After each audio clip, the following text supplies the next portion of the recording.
Salut les amis, c'est Paolo. Bienvenue sur FastProg.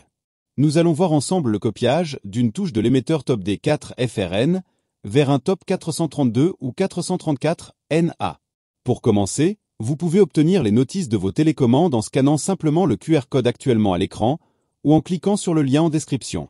Je vous laisserai également un lien cliquable en fin de vidéo pour des informations plus précises sur vos télécommandes. Cela pourra vous être utile si jamais vous rencontrez des soucis de copiage entre vos émetteurs.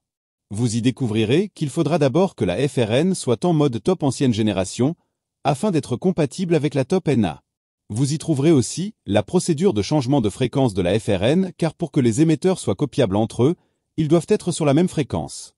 Voici aligné en haut de votre écran, la liste des émetteurs dans lesquels il est possible de copier les Top D4 FRN. Je vous rappelle que vous n'êtes pas obligé d'être à proximité de votre automatisme pour effectuer cette manipulation.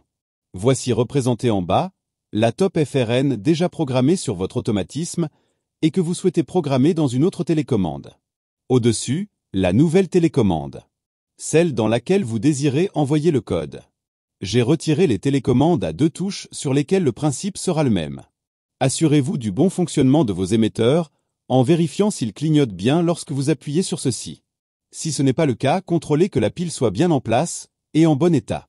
Pour le clonage, appuyez en même temps sur les 2 touches du haut de la nouvelle télécommande jusqu'à ce que la LED clignote plus rapidement. Puis relâchez les 2 touches. Appuyez ensuite une fois sur la touche à codifier, la LED s'allume fixement.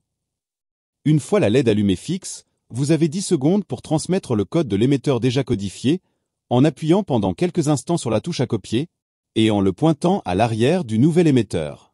Le nouvel émetteur confirme que le code a bien été enregistré lorsque la LED de ce dernier clignote 3 fois lentement. Il est alors prêt pour l'utilisation.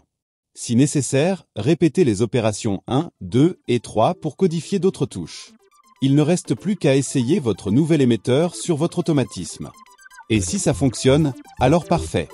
N'hésitez pas à me laisser vos remarques ou suggestions.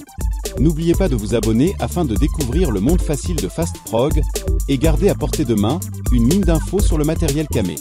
Et comme promis, voici la playlist d'accès aux infos pratiques des télécommandes, de la carte radio AF et l'accès direct à la chaîne. Arrivederci, alla prossima!